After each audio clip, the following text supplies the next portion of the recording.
हाय दोस्तों, success education अड्डा में आप सभी लोगों का तहे दिल से स्वागत है। मैं प्रवीण कुमार केमिस्ट्री पढ़ाने आया हूँ क्लास 12 वालों की। मैं चैप्टर 1 पढ़ा रहा था, सॉलिड स्टेट। इसमें मैंने पार्ट नंबर 4 तक पढ़ा चुका था। पार्ट नंबर 5 आज पढ़ाऊंगा। जैसे मैं उसमें पढ़ाया था कि जो ठोस होते हैं उनको मैंने 4 प्रकार में डिसाइड किया था। तो 4 प्रकार में मैंने 2 पढ़ा दिया था और 2 हमारा बाकी रह गया था, सहसंयोजक या नेटवर्क ठोस और धात्विक ठोस। आज मैं इसको पढ़ाऊंगा। पढ़ाने से पहले मैं आप लोगों को एक चीज बताऊंगा कि कुछ लड़के हमारे पास कमेंट किए कि सर मेरा मन नहीं कर रहा पढ़ने का, सर ये लॉकडाउन मजा नहीं आ रहा पढ़ने का। तो सही है, ये तो बात तो सही है कि पढ़ने का मन नहीं कर रहा, लेकिन दोस्त मुझे पढ़ना है। वो कहावत नहीं है, कहावत क्या है, जान लो 2 लाइन का ठो गाना बन गया है कि जब से आइल करोनवा जिंदगी बेकार कैले बा, जब से आइल करोनवा जिंदगी बेकार कैले बा, लगा के लॉकडाउन पढ़ाई बेकार कैले बा। तो सही बात है, पढ़ाई बेकार हो रही है, लेकिन मैं एक कहानी बताना चाहता हूं कि जो लोग कहते हैं सर मन नहीं कर रहा मेरा पढ़ने का। एक बार क्या था, किसान थे,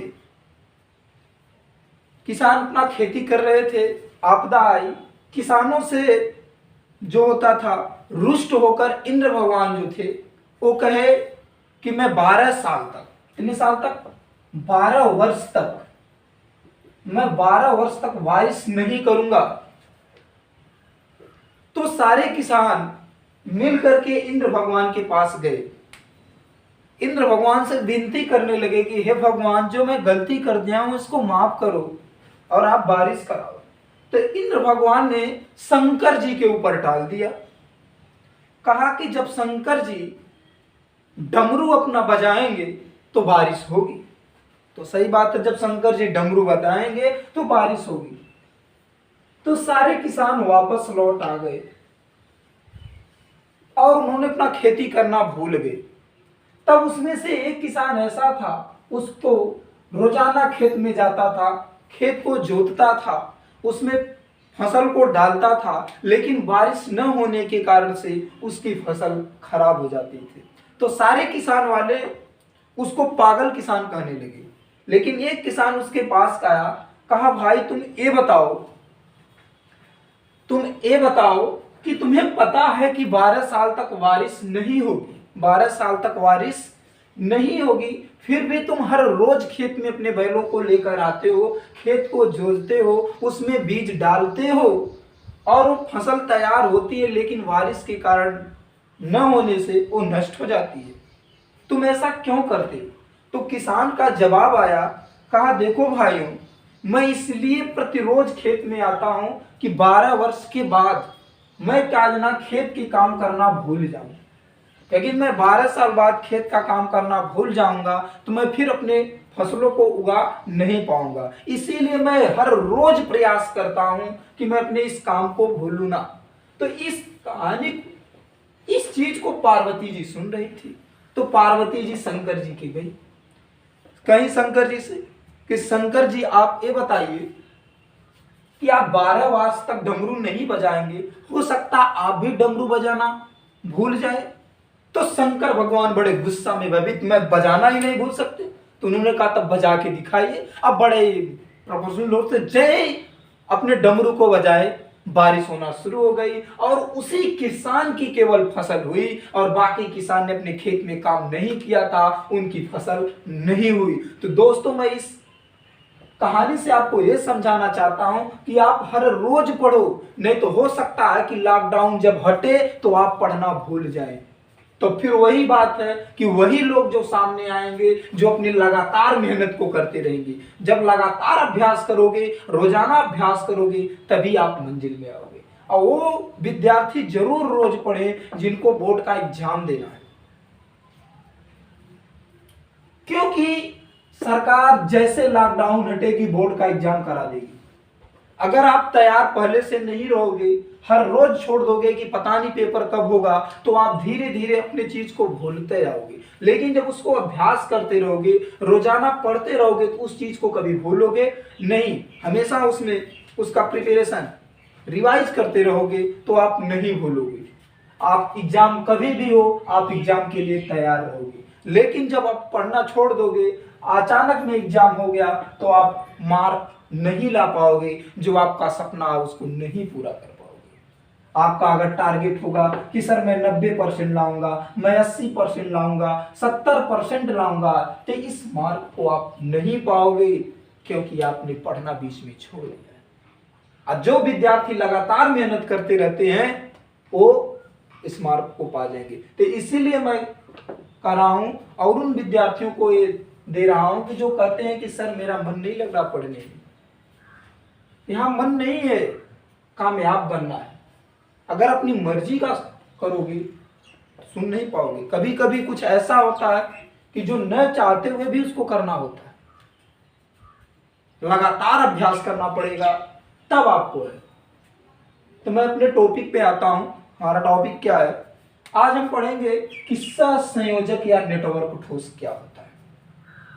ठीक है, हमने कुछ भी पढ़ाने से पहले एक चीज बताया था, और ये टॉपिक पढ़ा रहा था तो मैं बताया था, जैसे इसमें हमने पढ़ा था कि आयनिक ठोस क्या होता है, ठीक है, उसमें भी हमने बताया था आणविक ठोस क्या होता है, उसमें भी हमने बताया था। तो हमने इसमें पहला इसकी परिभाषा बनाने के लिए पहला क्या लिया था कि इसके परमाणु, इसके अणु या इसके अवयवी कण कैसे होंगे। हमने लिया था अवयवीय कण। हमने कहा इसके अवयवी कण कैसे होंगे, हमने पहला लिया है। सहसंयोजक या नेटवर्क ठोस को बता रहे हैं, ठीक है। जैसे इसको चलो मिटा देते हैं, ये आ जाएगा। सहसंयोजक या नेटवर्क ठोस के अवयवीय कण क्या होते हैं? दोस्तों आप लोग बताओ, अवयवी कण क्या होते हैं? इसके अवयवी कण जो होते हैं परमाणु होते हैं। क्या होते हैं? परमाणु। इसके अवयवी कण क्या होते हैं? परमाणु होते हैं। क्या होते हैं? परमाणु होते हैं, ठीक है।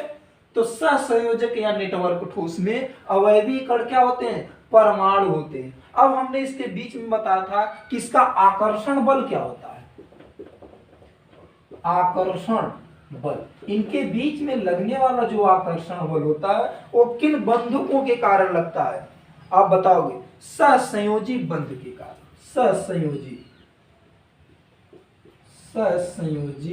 बंध के कारण इसमें क्या लगता है? आकर्षण बल लगता है।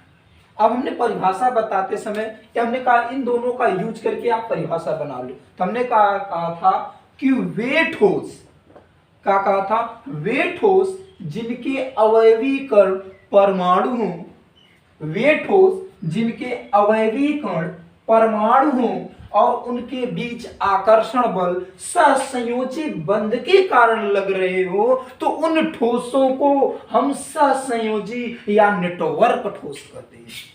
सिर्फ दो चीज का ध्यान रखना है कि परमाणु क्या है और उनके बीच जो आकर्षण बल लग रहा है वो किन बंध के कारण लग रहा है, तो सहसंयोजी बंध के कारण लग रहा है, ठीक है। तो वे ठोस, देखो सहसंयोजी ठोस ऐसे लिखोगे कि वे ठोस जिनके अवयवी कण परमाणु हों और जिनके बीच आकर्षण बल सहसंयोजी बंध के कारण लगे, तो उन ठोस को हम सहसंयोजक या नेटवर्क ठोस कहते हैं। क्या कहते हैं? सहसंयोजक या नेटवर्क ठोस कहते हैं।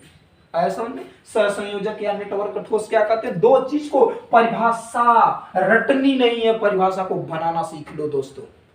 कहीं भी रहे यूं करके बना दो कि अवयवी कण, मैंने कहा परमाणु होगा, आकर्षण बल सहसंयोजक बंध के कारण। अभी मैं इसको और समझाना चाहता हूं। चलो देखो, पहले इसके कुछ गुण लिखते हैं। अभी हर चीज को हम क्लियर करते हैं। गुण देख लेना, ध्यान से समझना।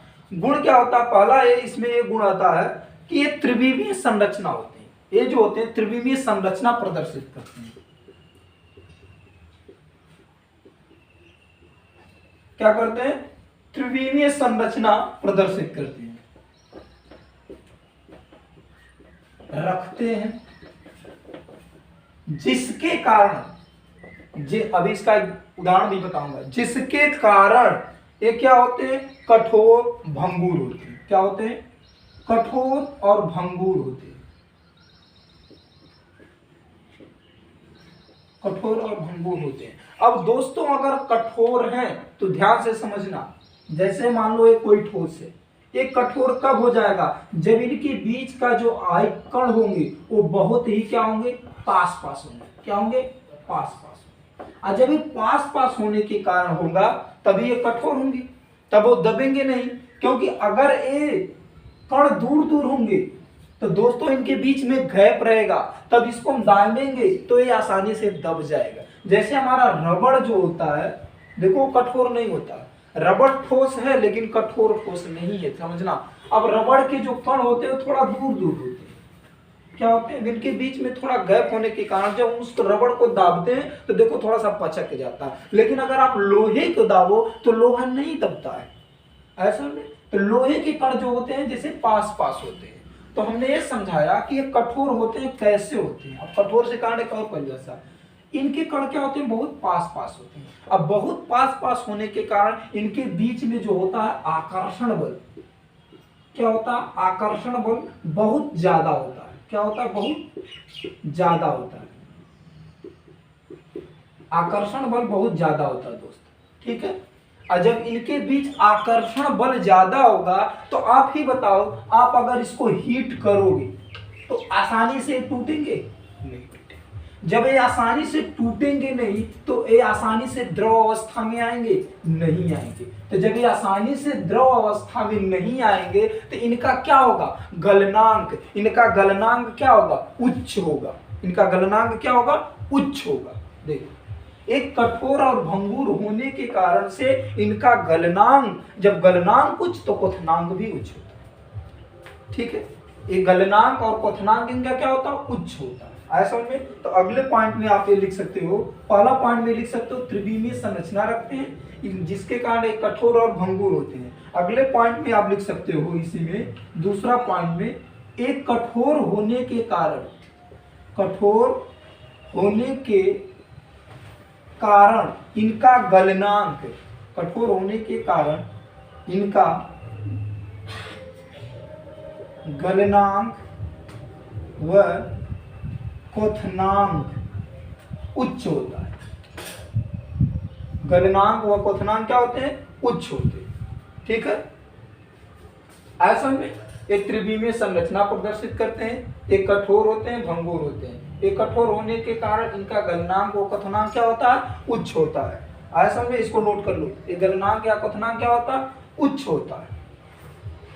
अब मेन चीज इसमें आती है, तीसरा पॉइंट में आप लिख सकते हो, एक गलन से पूर्व ही, एक गलने से पूर्व ही अपघटित हो जाते हैं। सबसे मोस्ट इंपॉर्टेंट, एक गलन से पूर्व ही अपघटित हो जाते हैं।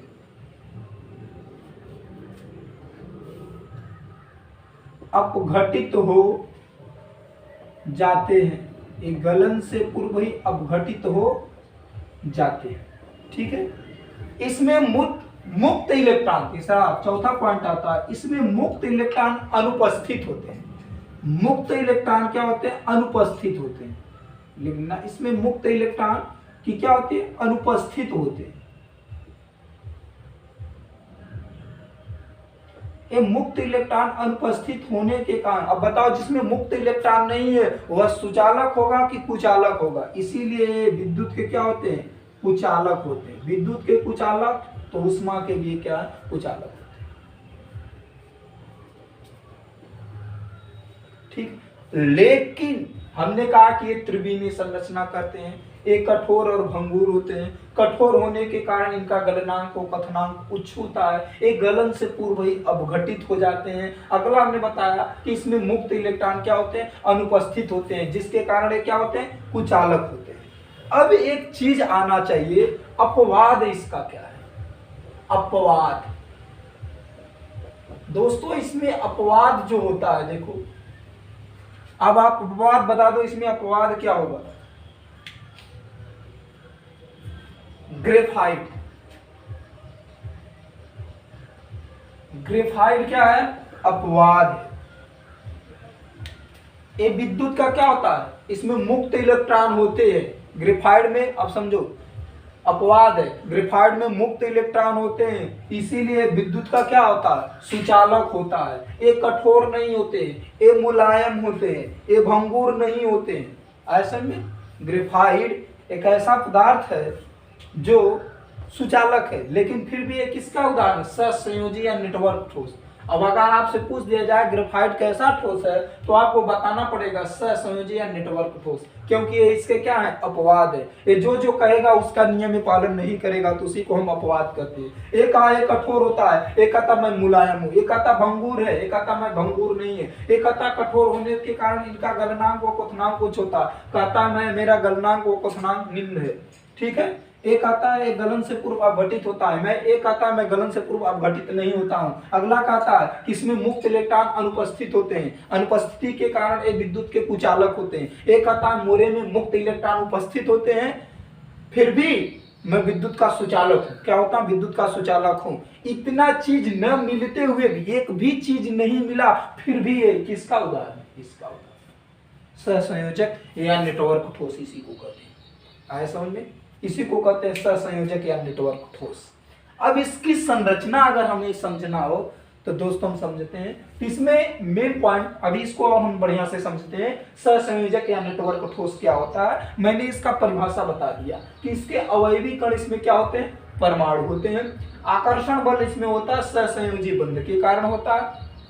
ठीक है, तो मैंने इसकी परिभाषा बता दिया कि वे ठोस जिसके अवयवी कण क्या हो, परमाणु हो, और जिनके बीच आकर्षण बल सहसंयोजी बंध के कारण हो, तो ऐसे ठोसों को सहसंयोजक या नेटवर्क ठोस कहते हैं। इसके गुण में हमने लिखा दिया कि त्रिविमीय संरचना करते हैं। ये त्रिविमीय संरचना रखने के कारण एक कठोर और भंगुर होते हैं।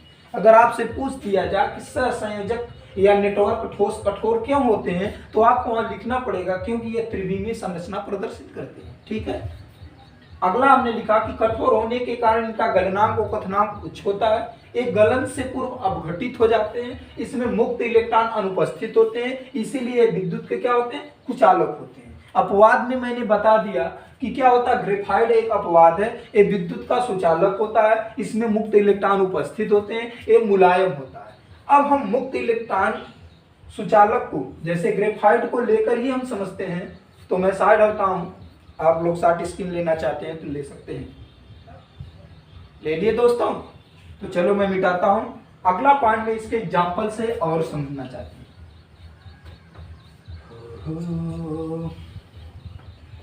पढ़ना कैसे पढ़ब हो, पढ़ाई बेकार हो जले। इतना पढ़ो दोस्तों, इतना पढ़ो, इतना पढ़ो कि तुम्हें लगे कि जब हमारा लॉकडाउन नहीं था उससे ज्यादा पढ़ो। पढ़ने में इतना मन लगा दो कि तुम्हें अगर लॉकडाउन हटे या ना हटे कोई फर्क नहीं पड़ना चाहिए। मैं वीडियो डाल रहा हूं, ना समझ में आए फिर भी पढ़ो। मेरा नंबर आप लोगों को पता है, यही है, इस पे हमने कहा व्हाट्सएप कर दो।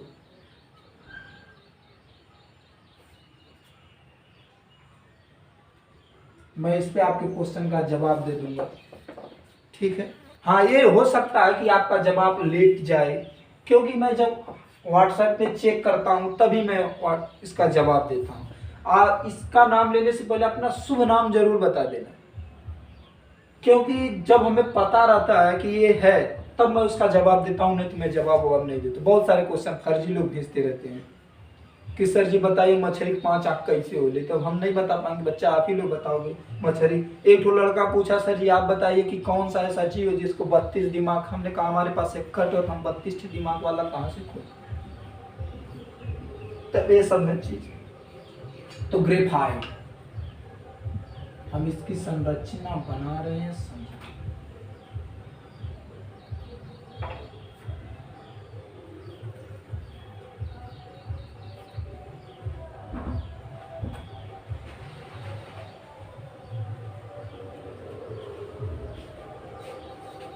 या इसकी संरचना कहीं कहीं ऐसी बनी। चलो ऐसे खड़ा होने में थोड़ा सा दिक्कत है, तो बट परत दर परत पढ़ा देंगे ना तो समझ में आ जाएगा।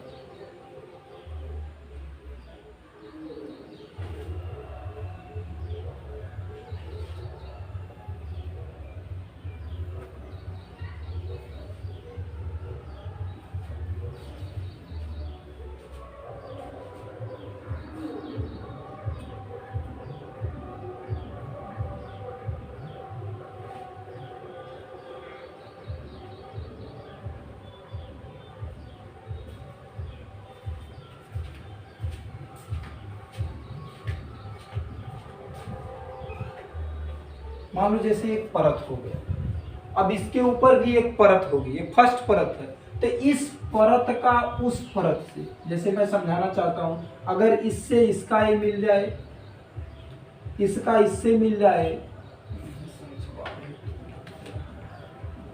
ऐसे नहीं दोस्तों,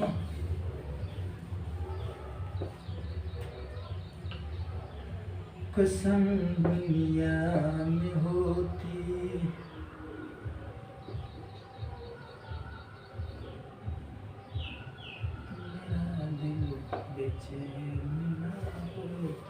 इसी तरह एक दूसरा परत, ये 3D फिगर है ना, 2D पे बन नहीं पाता दोस्त, इसीलिए भी दिक्कत होती है। हम समझाने की कोशिश कर रहे हैं जैसे, ठीक है, अब समझना ये मेन चीज है ग्रेफाइट में, इसमें क्वेश्चन कैसे उठेगा उस चीज को बताने के लिए बता रहे हैं। देखना ये हमारा ग्रेफाइट है। अब ये ग्रेफाइट परत टू परत होता है, एक मान लो फर्स्ट परत है, इसके ऊपर भी एक परत होगी, इसके ऊपर भी परत होगी, जैसे परत टू परत ऐसे बनता जाता है, ठीक है। अब इसका अगर इससे मिलन हो जाए, इसका इससे मिलन हो, इस वाले का इससे, ठीक है, इसका इससे, इसका इससे, ये वाला इससे मिल जाए, ऐसे ऐसे अगर करके मिल जाए, ठीक है। अब इसमें मेन चीज आती है, ये दो परत है, दो परतों के बीच की ये जो दूरी होती है, ये दोस्त कितना होती है, ये क्वेश्चन पूछता है कि ग्रेफाइट अगर दो परत बना रहा है तो दोनों परतों के बीच की दूरी कितना होती है, तो आपको याद होना चाहिए 340 पिकोमीटर होता है, 340 पिकोमीटर कितना होता है कि 340 पिकोमीटर होता है। अगर इसकी इस लंबाई की बात किया जाए तो ये लंबाई जो होती है 141.5 पिकोमीटर होती है, इसी चीज को बताने के लिए होता है।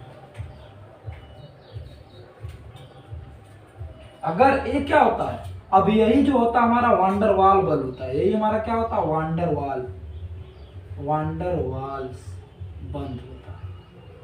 तो पूछ दिया जाए दो परतों के बीच वांडरवाल्स बंद की लंबाई कितनी होती है, तो आपको बताना पड़ेगा 340 पिकोमीटर, और उसकी लंबाई कितनी होती है, जो हमारा ये एक संरचना है, इसकी ए वाली लंबाई 141.5 पिकोमीटर होती है। ये आता क्वेश्चन कभी कभी, तो कब आता है जब आप लोग तैयारी करते हो उसमें चीज। तो ये हमारा रहा सहसंयोजक या नेटवर्क ठोस के बारे में। सहसंयोजक या नेटवर्क ठोस क्या होता है, इसमें हमने बता दिया कि इसका अपवाद क्या होता है, ग्रेफाइट इसका अपवाद है। तो अब आगे हम चलते हैं, हमारा चौथा आता है धात्विक ठोस क्या होता है।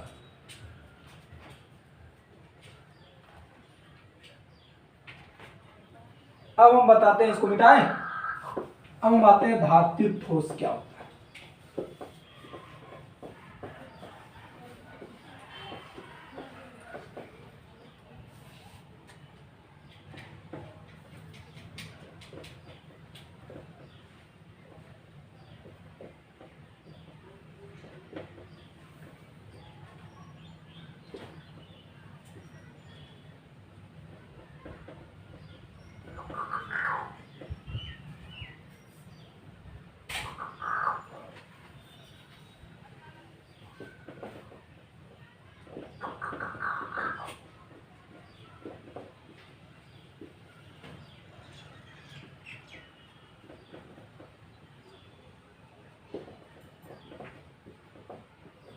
ठीक है, ये हमारा होता है धात्विक ठोस। धात्विक ठोस में अवयवी कण क्या होते हैं, धातु धनायन होते हैं, और इनका आकर्षण बल किसके कारण लगता है, धात्विक बंध के कारण।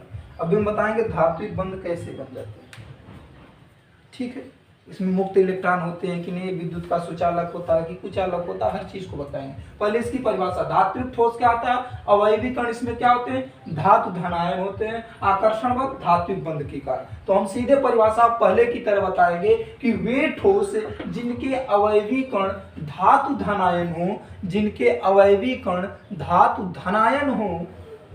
अब ऋणायन क्यों नहीं होते, ये भी कंडीशन अभी बताते हैं। धात्विक ठोस क्या होते हैं, उनमें अवयवी कण क्या हो, धातु धनायन हो, आकर्षण क्या हो, धात्विक बंध हो। मैंने इसको अब समझाने के लिए देखो, जैसे मैंने धातु धनायन लिया, अब इसमें केवल धनायन ही रहते हैं, ये धनायन हो गए हमारे, ये हमारे क्या हो गए, धनायन हो गए, ये हमारे क्या हो गए, धनायन हो गए, ये हमारे क्या हो गए, धनायन हो गए। इस सारे धनायनों के किनारे किनारे हमारा मान लो चार्ट ऐसे समझाने के लिए बना रहे हैं, ये मुक्त इलेक्ट्रॉन। अब इसमें धनायन ही क्यों रहते हैं, मैं ये भी समझाना चाहता हूँ।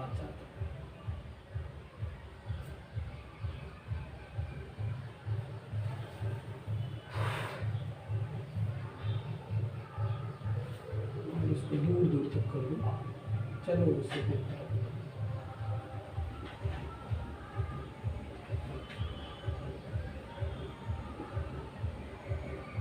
ऐसे हमारे ये क्या होता है, मुक्त इलेक्ट्रॉनों को त्याग देता है, त्यागने के कारण सिर्फ धनायन बच जाते हैं। जैसे मान लो अगर एक परमाणु है, एक परमाणु में अगर 4 ठे हमारा है, 3 ठे न 4 ठे धनायन और 4 ठे ऋणायन।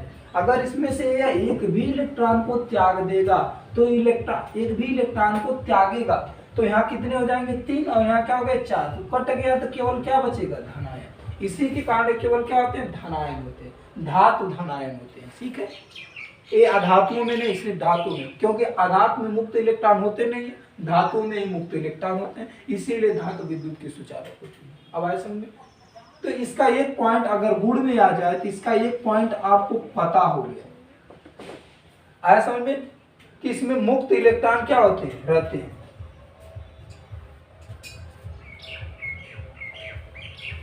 इसमें मुक्त इलेक्ट्रॉन, पहला गुण लिखोगे, इसमें मुक्त इलेक्ट्रॉन उपस्थित होते हैं, उपस्थित होते हैं, इसलिए विद्युत के क्या होते हैं, सुचालक। दूसरा पॉइंट भी लिखोगे या इसी में लिख दोगे, इसलिए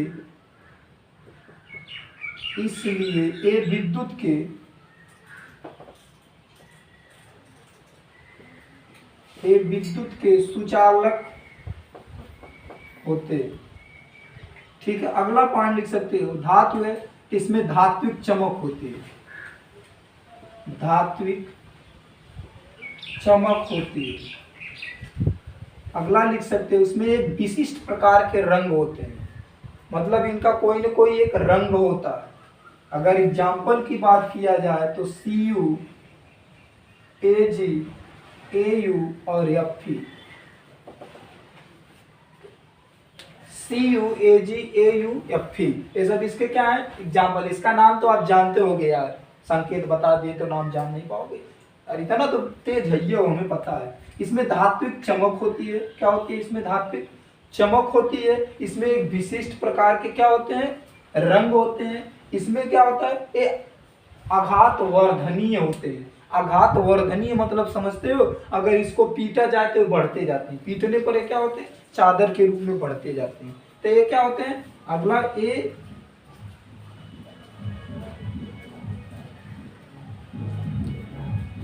आघात वर्धनीय होते, ज्यादा इसमें कुछ नहीं है, ये आघात वर्धनीय होते। पहला है इसमें धात्विक ठोस होता है। धात्विक ठोस क्या होते हैं, हमने कहा अवयवीकरण धातु धनायन है और आकर्षण बल धात्विक बंध के कारण होता है। जैसे इसमें मुक्त इलेक्ट्रॉन क्या होते हैं, बहुत ज्यादा होते हैं। अब हमने पूछा इसमें धातु धनायन ही क्यों क्या होते हैं, क्योंकि इलेक्ट्रॉनों का त्याग करते हैं। अगर आपसे पूछ दिया जाए कि धात्विक ठोस में जो अवयवीकरण होते हैं वो धातु धनायन क्यों होते हैं, तो आपको बताना पड़ेगा क्योंकि ये मुक्त इलेक्ट्रॉनों का त्याग करते हैं। जब ये मुक्त इलेक्ट्रॉन यहाँ नहीं रहेंगे तो अनियमित गति करते रहते हैं। मुक्त स्वतंत्र रोकने से मतलब नहीं रहेगा, ये स्वतंत्र रूप से गति करते रहते हैं। ऐसा में इसीलिए क्या होते हैं, धातु धनायन। अब इसमें से एक भी अगर एक परमाणु एक भी मुक्त इलेक्ट्रॉन त्याग कर दिया तो क्या बन जाएगा, धनावेशित बन जाएगा। ऋणावेशित खत्म हो गया, जब वो ग्रहण करता तब ऋणावेशित धनावेशित हो गया। तो हमारा इस क्वेश्चन का जवाब होगा धातु धनायन। अब धात्विक बंध, इसके कारण इसमें जो बंध बनता है वो धात्विक बंध बन जाता है, क्योंकि ये भी धनावेशित ये भी धनावेशित हो जाते हैं। अब सर जी आपको दिमाग में सर रिपल्सन करना चाहिए, प्रतिकर्षण बल लगना चाहिए, लेकिन इसमें प्रकर्षण नहीं लग के आकर्षण ही लगता है। कुछ अपवाद होते हैं ना। अब अगर गुण की बात किया जाए, इसमें लिखोगे इसमें मुक्त इलेक्ट्रॉन उपस्थित होते हैं जिनके कारण विद्युत के क्या होते हैं, सुचालक होते हैं। इसमें धात्विक चमक होती है, इसमें एक विशिष्ट प्रकार का रंग होता है। अगर अगला लिखा जाए कि आघात वर्धनीय होते हैं, जैसे इसका एग्जाम्पल लिख दो, कापर, इसका AuFe, ये सब क्या है, इसके एग्जाम्पल है, उदाहरण है। आया समझ में? तो अब हम जान गए कि जो हमारा अगला था कि हमने ठोस दो प्रकार के बताया था आप लोगों को। उन ठोस में मैंने एक ठोस आपको बहुत जटिलता से सबके बारे में बता दिया था। ठोस दो प्रकार के कौन कौन बताए थे आप लोग बताओ? अरे यार बता।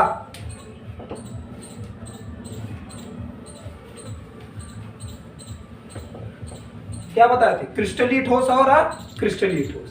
तो क्रिस्टलीय ठोस में हमने बता दिया कि ये क्रिस्टलीय ठोस 4 प्रकार के होते हैं। मेन रूप से अगर कभी आ जाए कि क्रिस्टलीय ठोस कितने प्रकार के होते हैं, तो 4 प्रकार के होते हैं। उन चारों में मैंने चारों के बारे में डिस्कस कर दिया।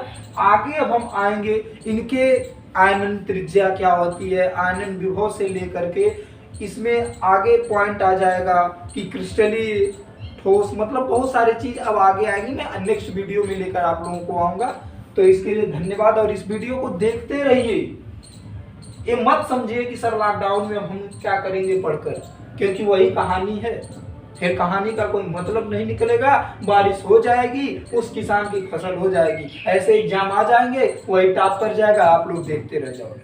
क्योंकि पढ़ाई कभी वेस्ट नहीं होती। नॉलेज हमेशा लिया करो, चाहे जो भी वक्त हो। तो धन्यवाद।